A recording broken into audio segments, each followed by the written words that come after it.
So guys अब छितपाली से मैं आ गई हूँ अपनी मौसी के घर। रायपुर में मेरी 2 मौसी रहती हैं और मामा का घर तो है ही। तो मैं अपनी आ गई हूँ बड़ी मौसी के घर, जो सेकंड नंबर की वाली मेरी मौसी हैं, उनके घर आ गई हूँ अभी। मेरी सेकंड नंबर वाली मौसी और सबसे छोटी वाली मौसी इधर रहती हैं। और मैं आपको बताऊँ, मेरी 6 मौसी हैं और एक साथी मतलब मेरी मम्मी। तो सेकंड नंबर वाली मौसी का घर है और सबसे छोटी वाली मौसी भी हैं इधर ही। उनके यहाँ भी शायद शाम तक जाएंगे हम लोग। तो ये है मेरी मौसी का घर।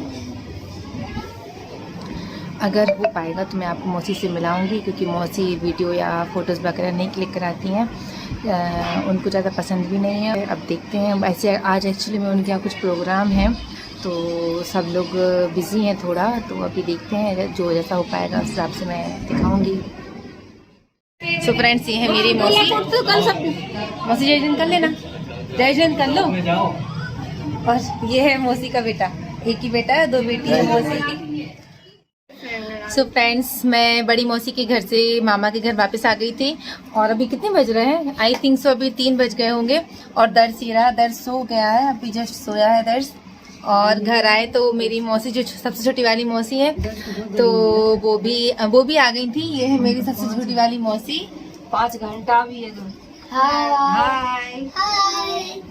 और ये उनके 3 बच्चे हैं सबसे छोटी वाली मौसी के। तो एक बड़ा बेटा, उसके बाद 2 ट्विंस हुए थे उनके। तो ये है उनका बड़ा बेटा, किंसू नाम है इसका। और कौन सा नाम? समर्थ। हाँ। अच्छा ठीक है, हमें नहीं पता था। और ये है उनके 2 ट्विंस, एक बेटा एक बेटी हुए थे। और बस ये गुनगुन है, ये सैन की डला है इधर पे। सब लोग थक गए एक्चुअल में। और अब मामी गई हैं चाय बनाने, तो अभी हम लोग करेंगे टी पार्टी। सो फ्रेंड्स, अब बज गए हैं 3:45, होने वाले हैं 3:45। और हम सब ने अभी बहुत देर से बहुत मस्ती कर ली, काफी रील्स भी बना लिए हैं और सबने बहुत साथ मिलकर बहुत मस्ती की है। और ये सारे बच्चे अब रेडी हो गए हैं, दर्श भी उठ गया है, सो के सारे बच्चे भी रेडी हो गए हैं। और हम लोग जा रहे हैं अभी यहाँ कहीं पास में, आई थिंक 30 किलोमीटर दूर यहाँ से कोई डैम है। कितना ऐसे कुछ, कितना 20? अच्छा ठीक है, कुछ भी है कुछ यहाँ से दूर है। हाँ 21, तो यहाँ से थोड़ा सा दूर है डैम, तो हम लोग वहाँ जा रहे हैं। सो गाइज, हम आ गए हैं। वैसे हमारा कहीं और जाने का प्लान था, बट हम लोग वहाँ नहीं गए हैं। दर्श का हाथ पकड़ के रखना किंसू। हम लोग आ गए हैं डैम, रायपुर के पास एक डैम है, बहुत बड़ा डैम है। तो हम लोग आए हैं वहाँ घूमने के लिए। अभी धूप काफ़ी तेज है, पर अब ठीक है, 5 बज गए हैं। धूप जाएगी धीरे धीरे तो अच्छा मौसम हो जाएगा। तो यहाँ बहुत बड़ा डैम है।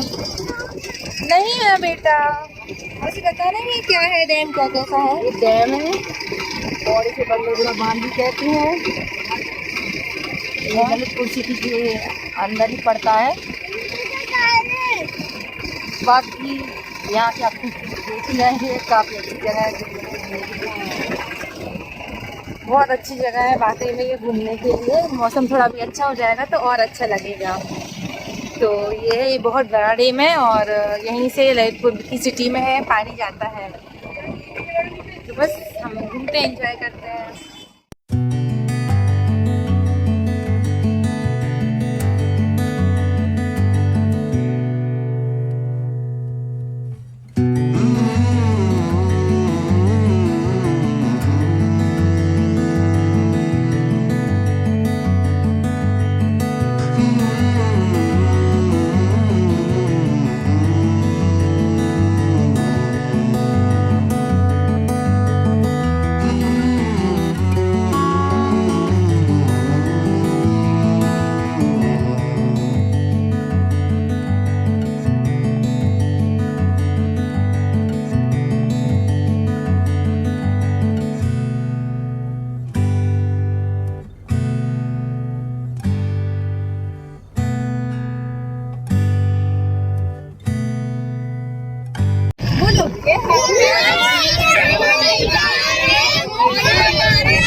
सो फ्रेंड्स, हम लोग आ गए हैं डैम से वापस। वहाँ पर हमने बहुत मस्ती कर ली है और हमने बहुत एंजॉय किया, बहुत पिकनिक की और बस घूम लिया हम लोगों ने, डैम घूम लिया था। अब हम लोग आ गए यहाँ मेरे मामा के घर। अभी मेरे मामा का दूसरा घर है जो अभी बन रहा है। तो अभी यहाँ मामा लोग यहाँ कोई रहता नहीं है, शिफ्ट भी नहीं हुए हैं। अब यहाँ ये बन रहा है, ये रहा मेरे पीछे ये वाला।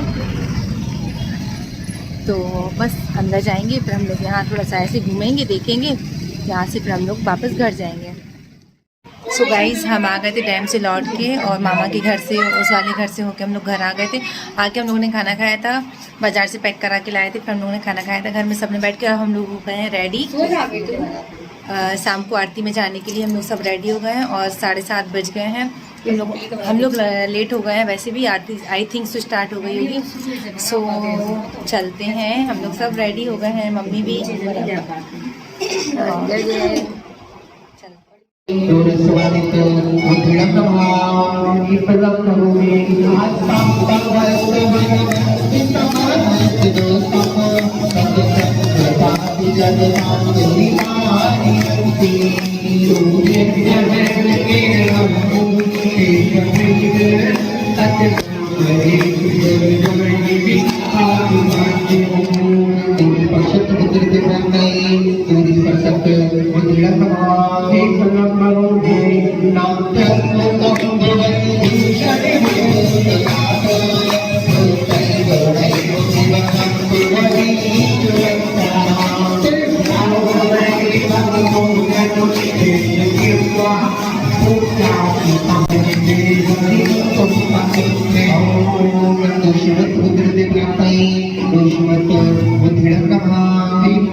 सो फ्रेंड्स, हम चित्रपाल जी से वापस आ गए हैं और मैंने वहाँ का ब्लॉग बिल्कुल भी नहीं बना पाया।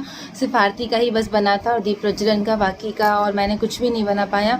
इसके अलावा वैसे कुछ हुआ ही नहीं। पर वहाँ जहाँ लोग पहुँचे थे, जब आरती स्टार्ट हो रही थी, मतलब भक्ताम्बा का पहला काव्य स्टार्ट हो ही रहा था, तो हम लोग ने एक एक काव्य पढ़ते गए। भक्ताम्बा जी में 48 काव्य, तो हम लोग एक एक काव्य पढ़ते गए और एक एक दीपक प्रज्वलित करते गए सारे लोग। इसके बाद वहाँ आरती हुई, पहले भक्ताम्बर की आरती हुई, फिर अभिनंदनाथ भगवान की आरती हुई, फिर पंच परमेष्ठी की आरती हुई। इसके अलावा और भी कुछ आरती हुई। बहुत मज़ा आया, हम सब ने इतना मज़ा किया और बहुत आरती की। सच में मैंने तो बहुत आरती की, मुझे बहुत अच्छा लगा, बहुत मज़ा आया। हम सभी का बहुत पुण्य होगा कि आज हम लोगों को ललितपुर आके क्षेत्रपाल जी दर्शन करने का सौभाग्य मिला, भक्ताम्बर विधान और भक्ताम्बर पाठ करने का सौभाग्य मिला। अब बज गए हैं रात के 9:45 और हम लोग अब भी लौट कर आए हैं वहाँ से। अब हम लोगों को कल सुबह यहाँ से निकलना है, तो अभी मैं अपना ब्लॉग यहीं ख़त्म कर रही हूँ। कल जब हम यहाँ से निकलेंगे तब मैं आपको फिर बताऊँगी कि हम यहाँ से क्या कैसे निकल रहे हैं और हम लोग कहाँ जा रहे हैं यहाँ से निकलने के बाद। तो आज बस ये था, हम लोग सारा दिन आज बहुत थक गए। और दर्श, कुछ आपको बोलना है? बोलो बोलो। अगर मेरा ब्लॉग अच्छा लगा तो लाइक कर देना, सब्सक्राइब कर देना और मेरे वीडियो को लाइक करो। ओके, मिलते हैं कल। तो bye bye, good night. Bye bye.